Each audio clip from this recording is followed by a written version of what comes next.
সাথে কথাও হয়।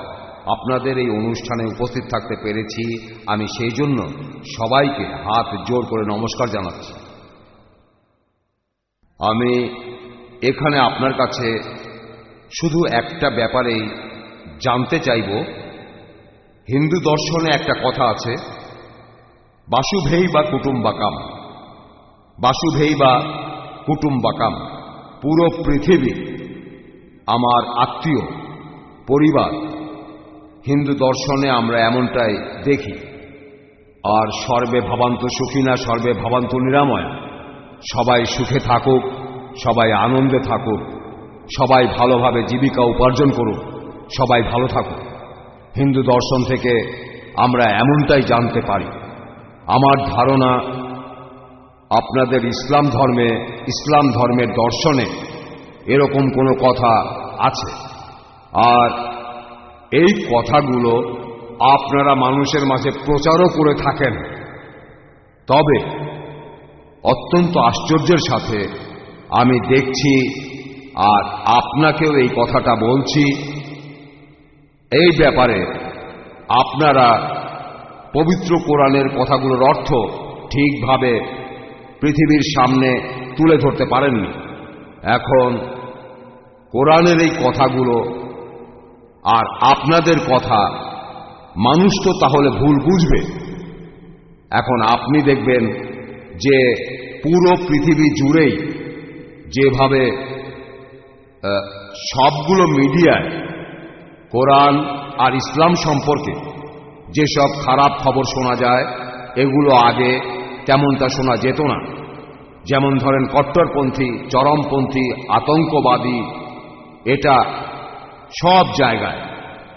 তাহলে আমি কি বুঝব এখানে আপনার কথার মধ্যে কোনো ভুল আছে, নাকি মানুষ কোরআনের ভুল ব্যাখ্যা করছে, নাকি আমাদের সামনে যে খবর তুলে ধরা হচ্ছে পবিত্র কোরআনের কথাগুলো সেটা ভুলভাবে তুলে ধরা হচ্ছে।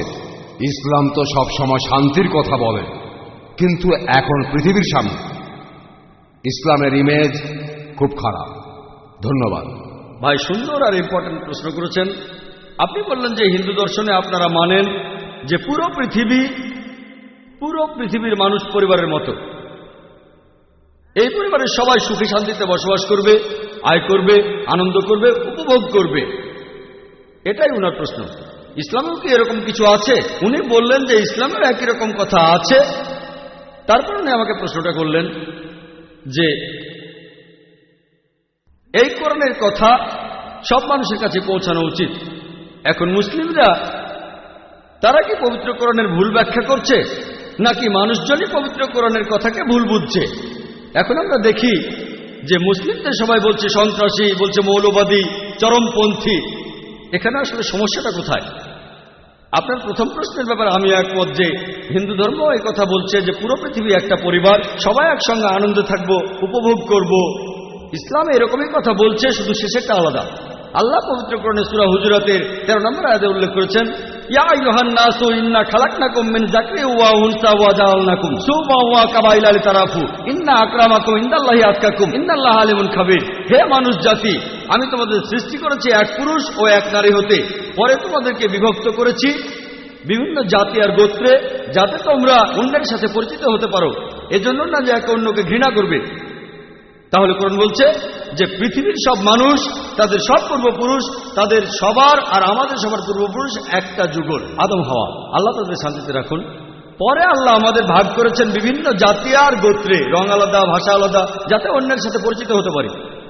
আর আল্লাহ সুবহানাহু ওয়া তাআলা যেটা দিয়ে আমাদের বিচার করবেন সেটা আমাদের সম্পদ না, গোত্র না, বর্ণ না, গায়ের রং না, আমাদের লিঙ্গ না, সেটা হলো তাকওয়া। আর আল্লাহ বলেছেন তোমাদের মধ্যে, এই সূরা হুজুরাতের 13 নম্বর আয়াতে আছে, আল্লাহ তাআলা এখানে বলেছেন তোমাদের মধ্যে অধিক মর্যাদা সম্পন্ন সেই ব্যক্তি যার তাকওয়া আছে। আল্লাহ তাআলা যে জিনিস দিয়ে আমাদের সবার বিচার করবেন। ভাই, কথা বললে আমার উত্তরটা শুনতে পাবেন না, আপনি আরেকটা প্রশ্ন করবেন। ভাই, আগে আমাকে উত্তরটা দিতে দেন।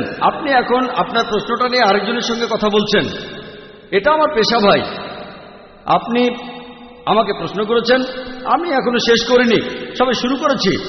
ভাই, আমি বলতে চাচ্ছি ভাই আপনার আমি প্রশ্নটা আমি বুঝেছি। ইংরেজি ভাষা তেমন একটা বুঝি না ভাই যদি আমি আমি উর্দুতে বলি আমি তাহলে তাই অনুরোধ করব যে আপনি তো যথেষ্ট জানেন, আপনার পাশে যদি আর কেউ থাকে যে হিন্দিতে ব্যাখ্যা করে দেবে অথবা উর্দুতে ব্যাখ্যা করবে, তাহলে আমার ভাই পক্ষে সাহেব, সেটা বোঝা ভাই, সহজ হতো। ভাই যদি হিন্দিতে বলি আপনার বোঝার জন্য হিন্দিতে বলতে পারি, কিন্তু হিন্দিতে যদি আমি উত্তর দেই অন্যদের সাথে অবিচার করা হবে। আপনি তো আপনার প্রশ্নটা হিন্দিতে করেছেন, সেটা তর্জমা করে তারপর আমি উত্তর দিচ্ছি। যদি বুঝতে না পারেন পরে ভিডিওটা দেখে নিতে পারেন, অথবা পরে অন্য কাউকে আমি বলে দেব, তিনি আপনাকে উত্তরটা হিন্দিতে বুঝিয়ে দেবেন ইনশাআল্লাহ। ঠিক আছে? তাহলে কি দিয়ে আল্লাহ আমাদের বিচার করবেন? হিন্দু ধর্মে উনি বললেন যে আমরা জীবনযাপন করব সুখের সাথে, আয় করব। ইসলাম অনুযায়ী আমরাও সুখের সাথে জীবনযাপন করব, তবে সেটা ভিত্তি হবে তাকওয়া। যেটা দিয়ে আপনি অধিক মর্যাদা সম্পন্ন হতে পারেন সেটা তাকওয়া, ন্যায়পরায়ণতা, আল্লাহকে মেনে চলা। সম্পদ না, লিঙ্গ না, গোত্র, বর্ণ না। আপনি প্রশ্ন করেছেন যে কোরআন এত ভালো কথা বলে, তাহলে এখানে কোরআনের ব্যাখ্যায় কি সমস্যা হচ্ছে? মুসলিমরা কি ভুল ব্যাখ্যা করছে, নাকি আমরাই কোরআনের কথা ভুল বুঝছি? এজন্যই আমরা এই অনুষ্ঠানের আয়োজন করেছি। ইসলাম কি মানুষ জাতির জন্য সমাধান? সমস্যা হলো মিডিয়া এইভাবে তুলে ধরছে ইসলামকে। আমরা মুসলিমরা, দোষটা আমাদের। আমি আপনার সাথে একমত, আমরা মিডিয়ার ব্যাপারে এক্সপার্ট নই, দোষটা আসলে মুসলিমদেরই। আর এটা প্রত্যেক মুসলিমেরই দায়িত্ব, সে ইসলাম ধর্ম প্রচার করবে, কোরআনের কথাগুলো প্রচার করবে পুরো মানুষ জাতির জন্য। আমরা আমাদের দায়িত্ব পালন করছি, চেষ্টা করছি, যথাসাধ্য চেষ্টা করছি। এখন সাধারণ মানুষকে জানানোর ভালো উপায়, এখানে দেখেন কত মানুষ, হাজার হাজার মানুষ আজ এই অনুষ্ঠানে। আমি জানি না কতজন, তবে আমাদের জন্য এই সংখ্যাটাও কম। 1 লাখ মানুষ, সেটাও আমার কাছে অনেক কম। আমার দরকার লক্ষ লক্ষ দর্শক, সেজন্য আমরা স্যাটেলাইট চ্যানেলে সরাসরি অনুষ্ঠান করি। আমাদের দর্শক প্রায় 6 কোটি। 6 কোটি 1 লাখ বা 2 লাখ মানুষ তো নস্যি। আমি আল্লাহ তাআলার কাছে সাক্ষ্য দিতে পারি, মানুষের কাছে ইসলামের বাণী আমি পৌঁছে দিয়েছি। আর 6 কোটি হলো মাত্র 1%। এটা আসলে কম। পৃথিবীর জনসংখ্যার 1%, মোট জনসংখ্যা 600 কোটি। যেটা করতে হবে, আমাদের মুসলিমদের এখন মিডিয়ার সামনে আসতে হবে, আরো চ্যানেল খুলতে হবে, প্রচারের পরিমাণ আরো বাড়াতে হবে। আর আমি আপনার সঙ্গে একমত, মানুষের মধ্যে কিছু ভুল ধারণা আছে। আর সেজন্যই আপনি যেমন বললেন, মুসলিমদের এখন বলা হচ্ছে চরমপন্থী, বলা হচ্ছে মৌলবাদী, সন্ত্রাসী। আর আমার লেকচারটাও এগুলো নিয়েই, যে কি উত্তর দেবেন যদি কেউ আপনাকে বলে আপনি চরমপন্থী, আপনি সন্ত্রাসী, আপনি মৌলবাদী। আশা করি ইনশাআল্লাহ এই লেকচারটা শেষ হওয়ার পরে আপনি হিন্দিতে উত্তরটা পাবেন। আশা করি উত্তরটা পেয়েছেন। হ্যাঁ ভাই, এবারে পরের প্রশ্ন। প্রণাম গুরু, আমার নাম বিলাস কাটবে, আমি নায়ার হসপিটালের মেডিকেলের ছাত্র। আমার মতে আমরা খুবই ভাগ্যবান যে মানুষ হিসাবে জন্মাতে পেরেছি। প্রাণী হিসাবে আমরা আলাদা, লক্ষ লক্ষ বছরের বিবর্তনের মাধ্যমেই এটা সম্ভব হয়েছে। তাই আপনার মতে আমাদের এই মূল্যবান জীবন কোন কাজে লাগানো উচিত? মানে আমাদের জীবনের সবচেয়ে গুরুত্বপূর্ণ কাজটা কি? আমাদের এই জীবনের আসল উদ্দেশ্যটাই কি হওয়া উচিত? ভাই বললেন আপনি নায়ার হসপিটালে মেডিকেল স্টুডেন্ট। আপনাকে বলি, আমিও নায়ার হসপিটাল থেকে পাশ করেছি। আমিও একই মেডিকেল কলেজ থেকে পাশ করেছি, নায়ার হসপিটাল। পাশ করেছি 1991 সালে, আনুমানিক 16 বছর আগে। ভাই প্রশ্ন করলেন যে আমরা এই মানুষের জীবন পেয়েছি, এখন এই জীবনটাকে কিভাবে কাজে লাগাবো?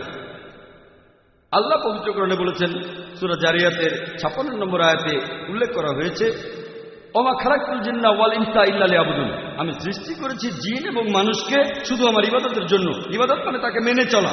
তাই পৃথিবীতে আমাদের জন্য শ্রেষ্ঠ কর্তব্য আল্লাহ তাআলার নির্দেশগুলো মেনে চলা, যাতে শান্তিতে থাকতে পারি ইহকালে এবং পরকালে।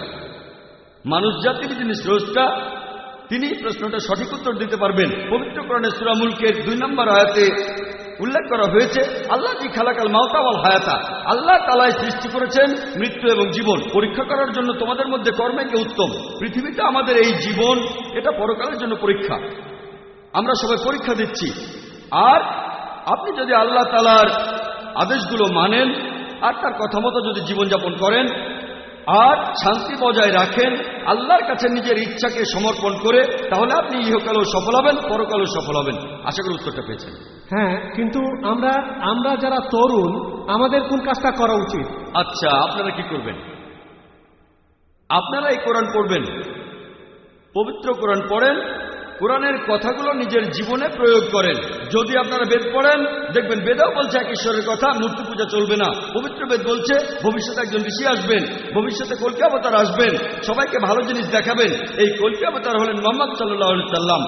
এই কোরআন আল্লাহ তাআলার সর্বশেষ ও চূড়ান্ত আসমানি কিতাব, নাজিল হয়েছে শেষ ও চূড়ান্ত নবী মুহাম্মদ সাল্লাল্লাহু আলাইহি সাল্লামের উপর। এই কোরআন পড়েন, মেনে চলেন, তাহলে শান্তিতে থাকতে পারবেন ইহকালে, আর পরকালেও শান্তিতে থাকবেন। আশা করি উত্তরটা পেয়েছেন। Thank you sir.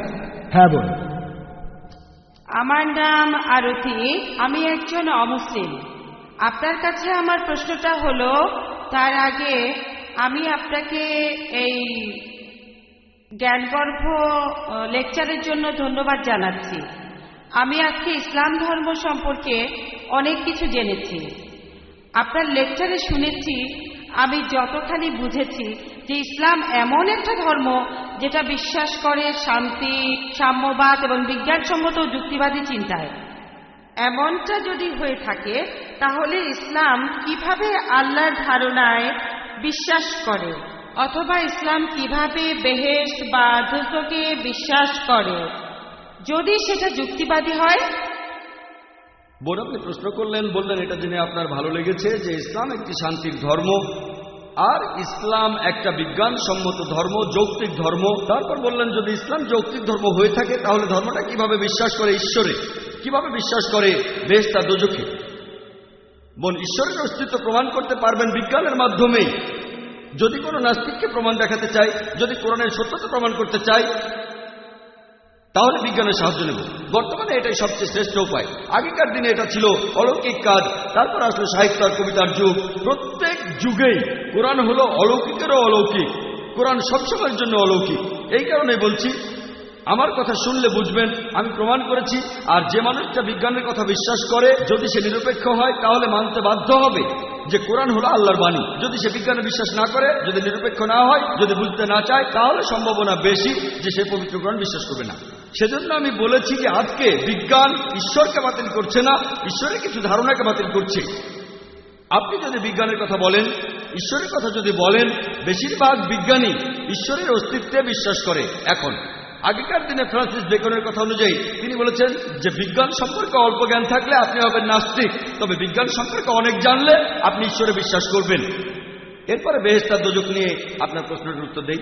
আপনি কোরআন পড়লে দেখবেন কোরআনের বিজ্ঞান সম্পর্কে যা কিছু বলা হয়েছে, আনুমানিকভাবে বলতে পারেন যে বিজ্ঞান সম্পর্কে এসব কথার 80% একেবারে 100% সঠিক হয়েছে।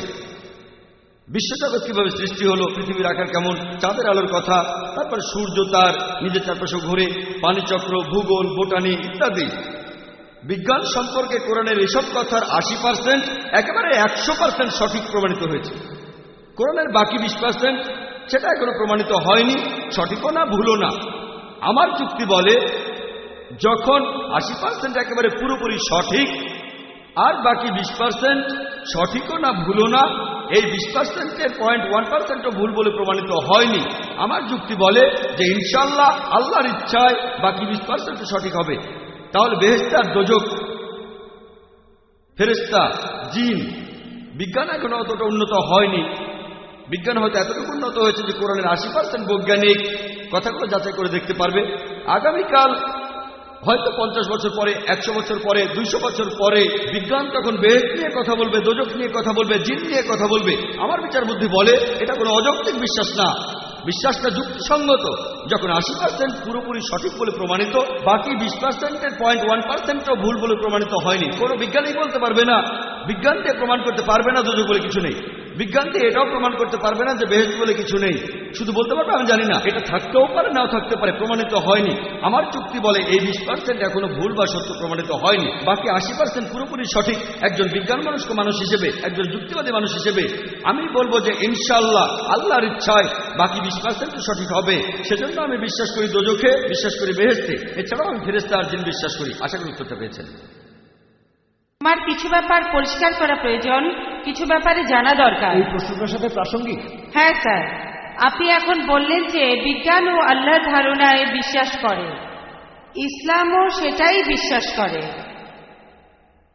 সেখানে এসব ব্যাপার নিয়ে কি ব্যাখ্যা দেয়া হয়েছে আল্লাহ আর বেহেশত দোজখ সম্পর্কে? বোন, আপনি আমার পুরো লেকচার শুনেছেন? হ্যাঁ। আপনি কি আমার গত লেকচারটা শুনেছিলেন, is the Quran God's word? না স্যার, আচ্ছা। আজকেই প্রথম এসেছি। এখানে আমি 15 মিনিটে সেই কথাগুলো বলেছি যেটা আসলে 2 ঘন্টার লেকচার। আপনাকে অনুরোধ করব, আপনি আমার ভিডিও ক্যাসেটটা জোগাড় করেন, is the Quran God's word.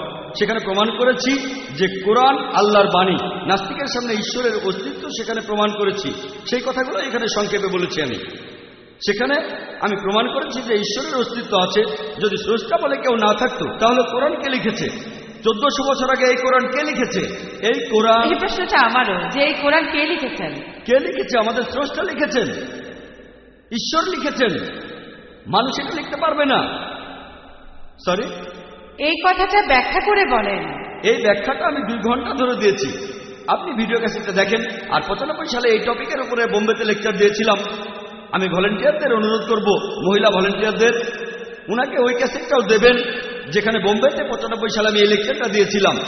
লেকচারগুলো দেখেন, ইনশাল্লাহ এখানে বিস্তারিত পাবেন, এখানে ব্যাখ্যাগুলো পাবেন, ঈশ্বর আর ঈশ্বরের অস্তিত্বের প্রমাণ আর কোরআনের সত্যতার প্রমাণ। আশা করি সেটা পেয়েছেন।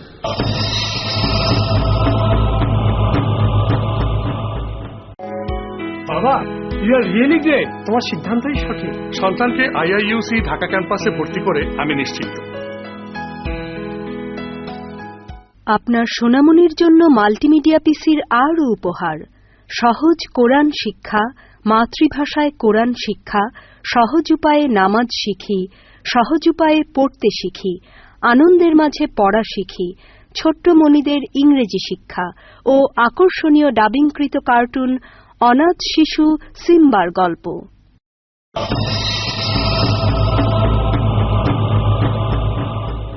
হ্যাঁ ভাই, পরের প্রশ্ন। গুড ইভিনিং স্যার, আমার নাম সুভাষ কামরে। আমি কেমিস্ট্রি ডিপার্টমেন্টের লেকচারার, থানা কলেজের। আপনার লেকচারের শুরুতেই আপনি বললেন যে কোরআন মানুষ জাতির জন্য শান্তির কথা বলে। আর আমার প্রশ্নটা হলো, ইসলাম যদি শান্তির কথা বলে তাহলে পৃথিবীর বিভিন্ন দেশের তরুণ সব মুসলিমরা তারা কেন সন্ত্রাসবাদের দিকে ঝুঁকে পড়েছে? এসব করেছে জিহাদের নামে। এই জিহাদ বিষয়টা আসলে কি? ধন্যবাদ স্যার। ভাই একটা সুন্দর প্রশ্ন করেছেন যে ইসলাম আর কোরআন যদি শান্তির কথা বলে মানুষের জন্য, তাহলে বিভিন্ন দেশে কেন তরুণ মুসলিমরা আর বিভিন্ন বয়সের মুসলিমরা তারা যুদ্ধ করছে আর জিহাদের কথা বলছে? এই জিহাদ কথার অর্থ কি? এই জিহাদ শব্দটার অর্থ যদি জানতে চান, জিহাদ এসেছে আরবি শব্দ জাহাদা থেকে, যার অর্থ চেষ্টা করা। এর অর্থ সংগ্রাম করা। তাহলে জিহাদ শব্দটার অর্থ চেষ্টা আর সংগ্রাম করা। জিহাদের অর্থ পবিত্র যুদ্ধ না। পবিত্র যুদ্ধ এটার আরবি শব্দ হচ্ছে হারবুম মুকাদ্দাসা। পবিত্র কোরআনের কোন জায়গায় হারবুম মুকাদ্দাসা লেখা নেই, সহি হাদিসও পাবেন না। এটা একটা ভুল অনুবাদ যেটা করেছে মিডিয়া, পশ্চিমা বিশেষজ্ঞরা। পবিত্র যুদ্ধ শব্দটা নেই। জিহাদের অর্থ পবিত্র যুদ্ধ না, জিহাদ অর্থ চেষ্টা আর সংগ্রাম করা। এরপরে ইসলামিক পরিভাষায় এর অর্থ চেষ্টা আর সংগ্রাম করা মানুষ জাতির উন্নতির জন্য। এর অর্থ চেষ্টা আর সংগ্রাম করা পৃথিবীর মানুষের শান্তির জন্য। আরেকটা অর্থ আত্মরক্ষার জন্য যুদ্ধক্ষেত্রে চেষ্টা আর সংগ্রাম করা। আরেকটা অর্থ অত্যাচারের বিরুদ্ধে চেষ্টা আর সংগ্রাম করা। জিহাদের অর্থ চেষ্টা আর সংগ্রাম করা। এবার আপনার প্রশ্নটাতে আসি যে তাহলে এইসব তরুণ মুসলিমরা পৃথিবীর বিভিন্ন দেশে তারা যুদ্ধ করছে। 1 নম্বর পয়েন্ট, এমন সম্ভাবনা আছে, আর কথাটা সত্যি, যে কিছু মুসলিম আছে যারা আসলে বিপথগামী। তারা বিপথে চলে গেছে। তারা বলে যে ইসলামের যুদ্ধের অনুমতি আছে, প্রসঙ্গ ছাড়াই উদ্ধৃতি দেয়, তবে এদের সংখ্যা খুবই কম। আমার মতে প্রধান কারণটা হলো মিডিয়া আমাদের এভাবে দেখাচ্ছে। যেমন ইন্ডিয়ায় খবরের কাগজগুলোতে আমরা প্রায় দেখি যে কাশ্মীরের মুসলিম সন্ত্রাসীরা অনেক মানুষ মেরেছে, হেডলাইন প্রত্যেক দিনই দেখবেন। আমি কাশ্মীরে প্রথম গিয়েছিলাম 2003 সালে। তখন ভাবছিলাম আমি যাব কি যাব না, যাব কি যাব না। ওখানে অনেক গোলযোগ।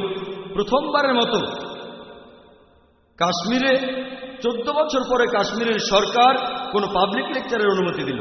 সেই লেকচারে অনেক মানুষ ছিল, প্রায় 1 লক্ষ মানুষ। সেখানে পোলো গ্রাউন্ডে, সেটা ছিল শ্রীনগরে। আর যখন সেখানে গেলাম দেখলাম চারপাশে বন্দুক নিয়ে দেহরক্ষী।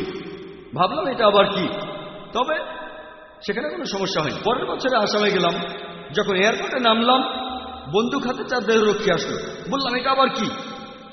অবস্থা ভালো না, এই আসামে কেন, কি হয়েছে? সেখানে দেহরক্ষী না থাকলে আজ আমি এখানে থাকতাম না। কিন্তু খবরের কাগজে আমরা কি দেখি যে আসামে হত্যা আর অরাজকতা চলছে? কাশ্মীরের চাইতে আসামে অনেক বেশি মানুষ মারা গেছে।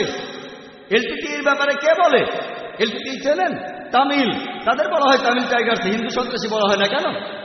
যখন কাশ্মীরি মুসলিমরা করে তখন তারা বলে মুসলিম সন্ত্রাসী, যখন আসামের হিন্দুরা করে তাহলে সেটা স্থানীয় সমস্যা, যদি এলটিটি করে স্থানীয় সমস্যা। ইন্ডিয়ার অবস্থা সম্পর্কে জানেন এমন কাউকে জিজ্ঞেস করেন, সে আপনাকে বলবে বেশিরভাগ হত্যা সেটা করেছে মাওয়িস্টরা। এদের কথা কাগজে কতবার দেখি আমরা, এদের খবরটা হয়তো আসবে ছোট করে যে এতজন লোক আসামে মারা গেছে, ছোট করে। মুসলিমরা যদি করে হেডলাইন। কেন? সব জায়গাতে কিছু কুলাঙ্গার থাকে। একবার একজন আমাকে বলেছিল কাশ্মীরের ব্যাপারটা এটা আসলে আমাদের দেশের জন্য সমস্যা। আসাম কি দেশের জন্য সমস্যা না? শুধুমাত্র কাশ্মীর কি দেশের জন্য সমস্যা? 2 জায়গাতেই স্বাধীনতার যুদ্ধ চলছে আর নিরীহ কাশ্মীরিরা নাজেহাল হচ্ছে। সব জায়গায় তারা অপদস্থ হচ্ছে। যদি আফগানিস্তানে যান সেখানে আপনি কি দেখবেন? আমেরিকানরা সেখানে গেল আর তাদের বলল সন্ত্রাসী। তারপর আপনি দেখেন প্যালেস্টাইন, ইহুদিরা, হিটলার তাদের বের করে দিয়েছিল, জার্মানি থেকে তাড়িয়ে দিল। প্যালেস্টাইনিরা, আরব জ্ঞাতি ভাইরা, তারা বলল আহলান আহলান, আমাদের ঘরে আপনাদের স্বাগতম। চিন্তা করেন, একজন লোকের ঘর নেই, মাথায় ছাদ নেই, আপনি তাকে আপনার ঘরে নিয়ে আসলেন, কয়েকদিন পরে সে আপনাকে তাড়িয়ে দিল, আপনি দরজায় দাঁড়িয়ে বলতে লাগলেন ও আমার ঘর কেড়ে নিয়েছে, আমার ঘর ফিরিয়ে দাও, তখন আপনি সন্ত্রাসী। এটা কি? দেখতেই পাচ্ছেন, এই হলো মিডিয়া। এটা মিডিয়া। তাহলে দেখবেন বসনিয়াতে কি হয়েছিল, মুসলিমদের হত্যা করা হলো। আমি আপনার সঙ্গে একমত, মুসলিমরাও সেখানে যুদ্ধ করেছিল, কিন্তু তাদের উপর অবিচার হয়েছে। মানবতা বলে কিছু নেই। প্যালেস্টাইনের ঘটনার কি উত্তর দেবেন? অথবা ধরেন ইরাক, তাদের নাকি রাসায়নিক অস্ত্র আছে। আমি সাদ্দাম হোসেনের পক্ষে বলছি না, আমি তাকে ভালো মুসলিম মনে করি না। তবে সাদ্দামের সময় ইরাকে কিছু সমস্যা ছিল, আমেরিকানরা আসার পরে সেগুলো অনেক গুণ বেড়ে গেছে। ঠিক? সেই রাসায়নিক অস্ত্র কোথায় গেল? যেহেতু জর্জ বুশ বলেছে যাও আক্রমণ করো, তাই আক্রমণ। যে লোকটা সবচেয়ে বেশি মানুষের মৃত্যুর জন্য দায়ী সে হলো জর্জ বুশ। 1 নম্বর সন্ত্রাসী হলো জর্জ বুশ।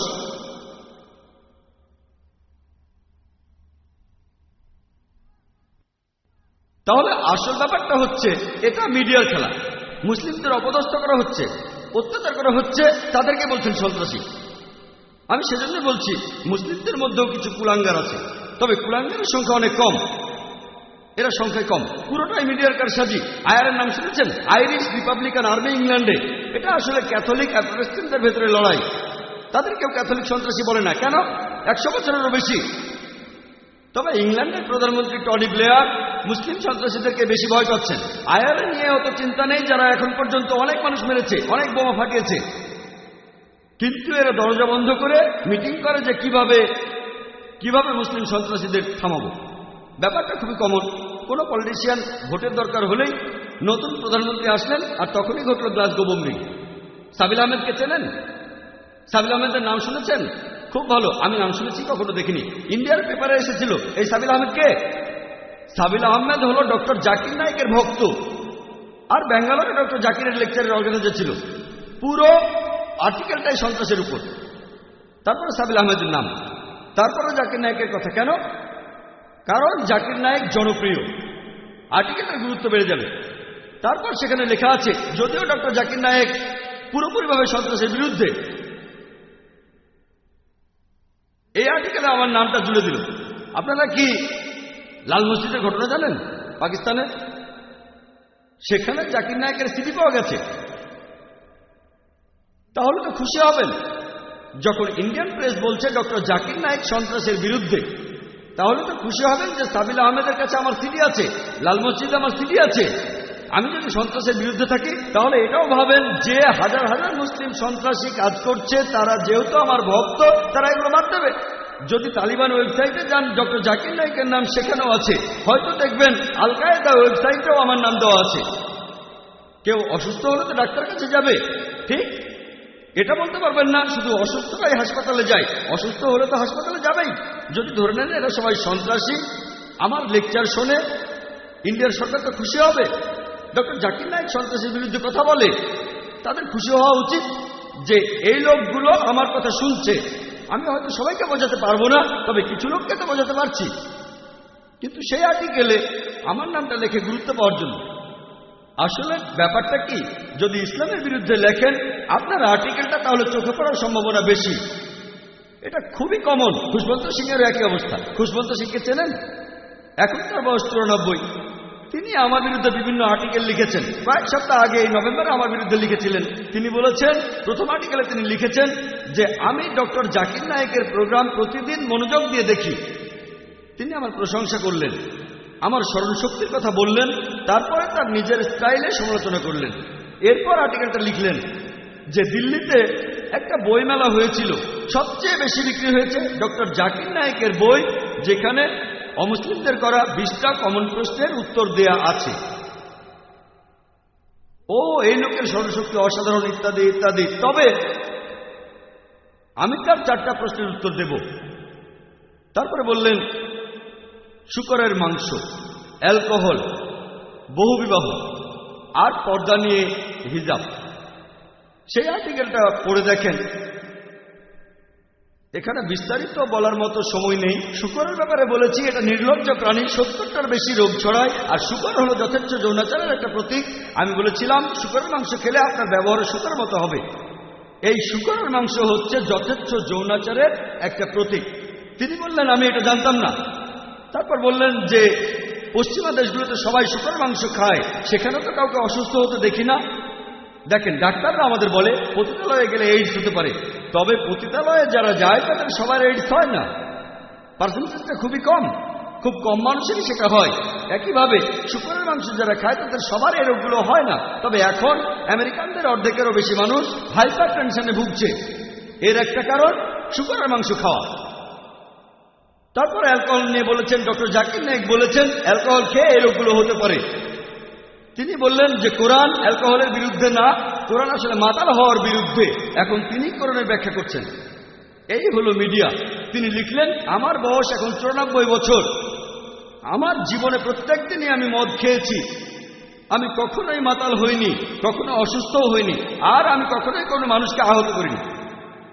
এখন ওনার এই কথাগুলো, 94 বছর বয়স, জীবনে কখনো মাতাল হননি।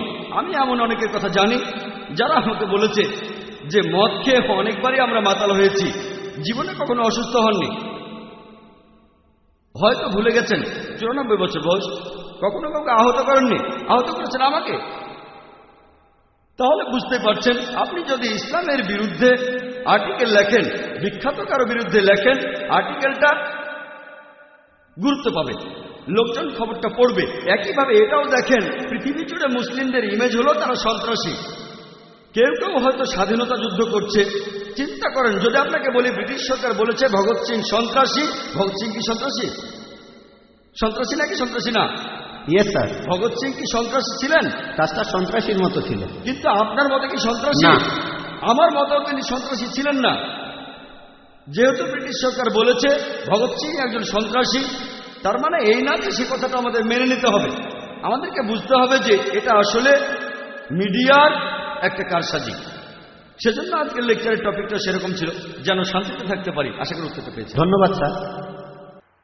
এবারে শেষ প্রশ্ন মহিলাদের মধ্যে থেকে। আসসালামু আলাইকুম ডক্টর নায়েক, আমার নাম নিতা, আমি মিডিয়ায় কাজ করি। আমার প্রশ্নটা হলো, পূজার প্রসাদ নেওয়া কি মুসলিমদের জন্য হারাম, আর কেন? বোন, আপনি প্রশ্ন করলেন যে মুসলিমদের জন্য পূজার প্রসাদ খাওয়াটা হারাম কিনা। প্রসাদ, এই খাবারটা দেওয়া হয় ঈশ্বরের উদ্দেশ্যে। হিন্দুরা বিভিন্ন মূর্তির উদ্দেশ্যে প্রসাদ দেয়।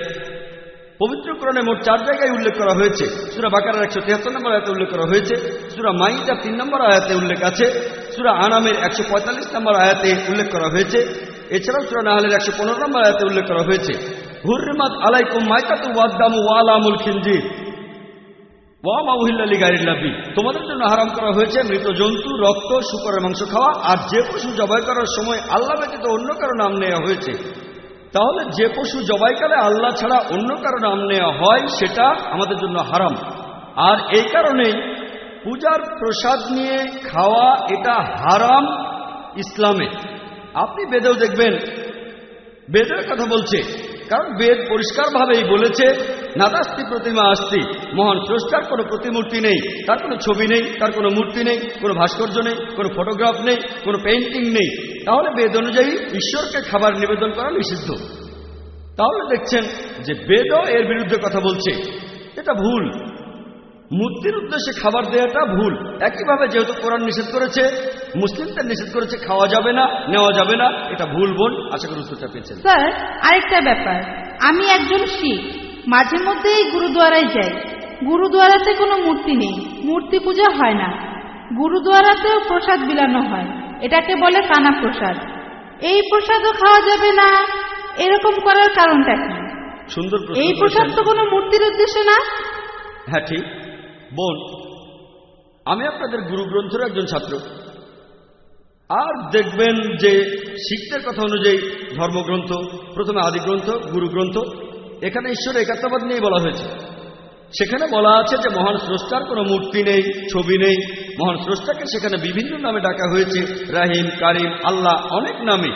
এখানে আমাদের মিল আছে। তবে দুর্ভাগ্যজনকভাবে যখন গুরুদুয়ারায় যাবেন, যদিও শিখরা এমন কোনো স্রষ্টাকে বিশ্বাস করে না যার কোনো ছবি আছে, তারপরও তারা উপাসনা করে গ্রন্থকে, মনে করে গুরু, কারণ গুরুর এখন নেই।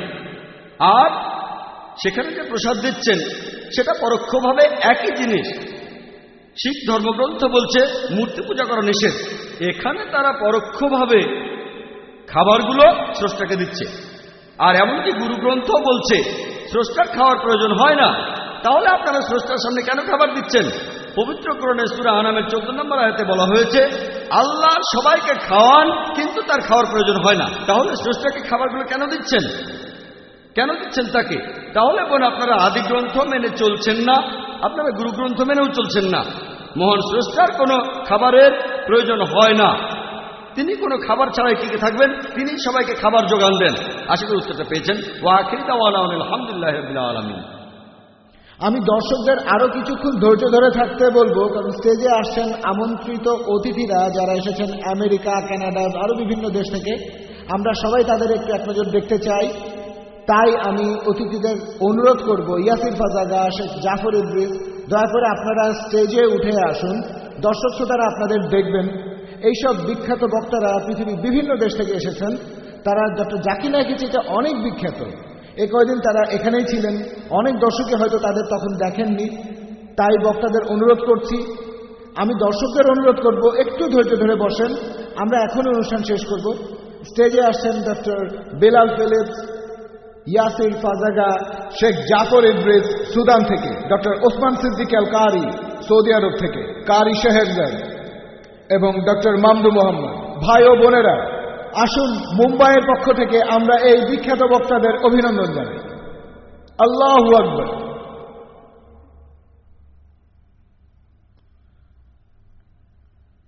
জাযাকাল্লাহ খায়ের। সবাইকে অনেক ধন্যবাদ। গত 10 দিন ধরে এই সব বক্তাগণ আমাদের এখানে বিভিন্ন লেকচার দিয়েছেন প্রতিদিন। আমাদের এখানে ওনাদেরকে পেয়ে আমরা আসলেই গর্বিত। ওনাদের সাথে আমাদের সময়টা আমরা সবাই উপভোগ করেছি। আমরা এই এক্সিবিশন আর কনফারেন্সে ইসলাম ধর্মের কথাগুলা সবার কাছে পৌঁছে দেওয়ার চেষ্টা করেছি, আর ইসলাম সম্পর্কে মানুষের ভুল ধারণাগুলা দূর করার চেষ্টা করেছি, যথাসাধ্য চেষ্টা করেছি আমরা। মাশাআল্লাহ। এখন ডক্টর জাকির নায়েককে অনুরোধ করব আমাদের এই সম্মানিত অতিথিদের পক্ষ থেকে কিছু বলার জন্য। অবশ্য কয়েকজন বক্তা আগেই চলে গিয়েছেন। Doctor Anwar Ibrahim, Abdur Rahim Green, Sulaiman Amri, doctor Ahmed Saifuddin, এছাড়া মসজিদে নববীর প্রাক্তন ইমাম, ওনারা আরো আগেই চলে গিয়েছেন। বাকি বক্তারা সবাই স্টেজেই আছেন। ডক্টর জাকির এবারে অনুষ্ঠান শেষ করবেন।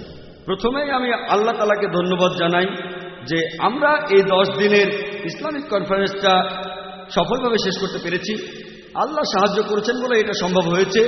এরপর আমি ধন্যবাদ জানাবো আমাদের বিজ্ঞ বক্তা আর বিশেষজ্ঞদের। তারা পৃথিবীর বিভিন্ন দেশ থেকে এসেছেন, বিভিন্ন এলাকা থেকে। আমেরিকা থেকে, ইংল্যান্ড থেকে, সৌদি আরব থেকে, আরব আমিরাত থেকে, তারপর মালয়েশিয়া থেকে, এরকম বিভিন্ন দেশ থেকে। ওনারা না থাকলে অনুষ্ঠানটার আয়োজন করা সম্ভব হতো না। আর যদিও তারা খুবই ব্যস্ত, মাশাআল্লাহ অনেকেই পুরো 10 দিনই ছিলেন। আপনাদের সবাইকে আন্তরিক ধন্যবাদ। আর ইনশাআল্লাহ আল্লাহ তাদের রহমত করছেন। দোয়া করি আল্লাহ যেন তাদের জান্নাতে পাঠান। আর অন্যান্য সবার পাশাপাশি আমি ধন্যবাদ জানাবো এখানে উপস্থিত দর্শক শ্রোতাদের। ভাই ইউসুফ এস্টেস এসে পৌঁছলেন টেক্সাস থেকে।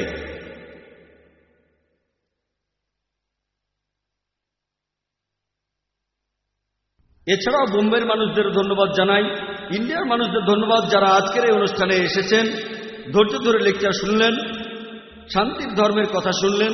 সবাইকে ধন্যবাদ। ওয়া আখির দাওয়ানা আলহামদুলিল্লাহি রাব্বিল আলামিন। ডক্টর বিলাল ফিলিপস দর্শকদের উদ্দেশ্যে কিছু কথা বলুন। আসসালামু আলাইকুম ওয়া রাহমাতুল্লাহি ওয়া বারাকাতুহু। আমাদের সবার পক্ষ থেকে আপনাদের ধন্যবাদ জানাচ্ছি। আমরা এই ইসলামিক এক্সিবিশন অ্যান্ড কনফারেন্সটা বেশ উপভোগ করেছি, সময়টাও খুব ভালো কেটেছে। আপনাদের সবাইকে ধন্যবাদ জানাই। প্রশ্নোত্তর পর্বে আপনাদের স্বতঃস্ফূর্ত প্রশ্নগুলোর জন্য আল্লাহ যেন আমাদের সবাইকে রহমত করেন। যারা এখনো ইসলামের পথে আসেননি তাদের যেন হেদায়েত করেন। তিনি যেন সব জায়গায় শান্তি বজায় রাখেন সারা পৃথিবীতে ইসলামের মাধ্যমে। আসসালামু আলাইকুম ওয়া রাহমাতুল্লাহি ওয়া বারাকাতুহু।